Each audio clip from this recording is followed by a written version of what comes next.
Greetings, citizens of the world. This is Anonymous. After our previous coverage of the growing coronavirus outbreak and the associated quarantine lockdowns, our supporters have asked us what we expect to happen in the coming weeks and months. It would be impossible for us to truly predict the future, especially in a situation that is developing so rapidly, but we have been keeping a close eye on this situation, and we are comfortable enough in our research to make a few predictions about what lies ahead. These are simply predictions and are not to be interpreted as statements of fact. As always, you need to do your own research. One thing is for sure, we are only seeing the very beginning stages of this pandemic, and this is something that experts from around the world agree on.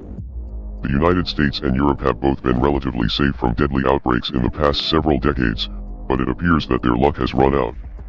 In fact, these areas may end up having things much worse because they have refused to take this issue seriously early on. Citizens of Italy are now regretting the cavalier attitude that they had in the early days of the outbreak in their country, and are now warning others that this pathogen is far more dangerous than the seasonal flu. Unfortunately, no one seems to be listening to these warnings, especially in the US and the UK, which will likely end up as global epicenters as a result of their inaction. In the United States, officials are finally starting to realize that the illness is about to explode domestically, but for a variety of different reasons, citizens of the country would never voluntarily participate in the kind social distancing that is needed to slow the spread. This will serve as a perfect excuse for the US government to declare martial law, a process that has already started to happen with President Donald Trump's recent national emergency decree. To unleash the full power of the federal government in this effort today, I am officially declaring a national emergency. The National Guard is already active in multiple cities across the country.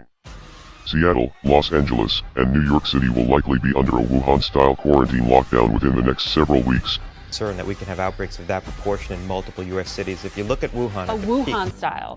You're saying the numbers that we are seeing and have seen in China. Right, in a major U.S. city. Remember, Wuhan was the size of New York City. At the peak of that epidemic, they hospitalized about 20,000 people. 10,000 were in serious or critical condition, and 2,000 were intubated. To give you a basis of comparison, New York State, the entire state, has 50,000 hospital beds and about 3,000 critical care beds, and about 20,000 of those beds are in New York City. So if we have a Wuhan-style outbreak in New York City, that's going to overwhelm the system. So they need to be building surge capacity right now in anticipation of that possibility. Now, there's ways to avert it, but that's the risk that we face right now. With no one allowed to enter or leave the cities unless they have special permission from the government, which will be very difficult to obtain. Our sources in the states believe that New York will be the first city to go into lockdown, since the numbers of cases are growing exponentially in the city, and the governor of the state has expressed in a recent press conference that such measures would not be ruled out. The New York Times has reported that the city's most wealthy citizens began to flee the region after hearing rumors that a lockdown was imminent. Around the same time, The Guardian spoke with private jet executives, who revealed that there has been a surge in business over the past month because the super-rich are all fleeing to their multi-million-dollar doomsday bunkers. If the virus or the military-style lockdowns have not hit your neighborhood, you may still think that this is a joke due to the misleading statistics, but whether you realize it or not, your life is about to change in a big way. There is a very real possibility that US elections could be suspended or cancelled as a result of the coronavirus. In fact, primary elections in the country have already been delayed as a result of the outbreak, and there is now a poll worker shortage as well. Presidential candidates are even beginning to cancel their events, and there are already a variety of different publications that are making predictions about the possibility of a cancelled election. What we are likely seeing is a new Great Depression that will totally reorganize the global economy in ways that are currently impossible to predict. The initial lockdowns in China created a supply chain disruption that resulted in a global downturn in the markets, and this was to be expected considering that China is now the manufacturing center of the world and many people were out of work for an extended period of time. For the United States, the consequences of the situation could have been temporary, but the Federal Reserve has made a number of reckless moves in a panic to keep the markets afloat.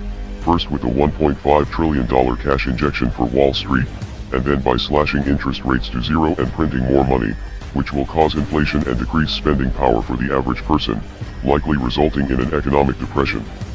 The financial markets have been caught within the throes of an unrelenting downtrend over the past several weeks, which has reached a boiling point today after the U.S. benchmark indices posted one of their largest one-day sell-offs in decades, leading Bitcoin and all other digital assets to similarly plunge. Now, the NY Fed is conducting a massive liquidity injection into the markets in an attempt to ease fears regarding companies' access to capital. This $1.5 trillion capital injection is being referred to as the Fed firing its nuclear weapon by analysts and could have impacts on Bitcoin and all other assets. This virus will not destroy humanity. This is something that our species faces from time to time, but sadly very many people will be lost in this tragedy, and all of our lives will be impacted by the time this thing is over. When the dust settles, we will be waking up in a different world, just as we did on September 12th of 2001. There will be new agencies and bureaucracies to enforce new medical laws, and these governing bodies will likely be global. As we have seen with the tragedies of the past, the people in power will use this crisis as an excuse to accomplish goals that they have been working on for a very long time. We are anonymous. We are legion. We do not forgive.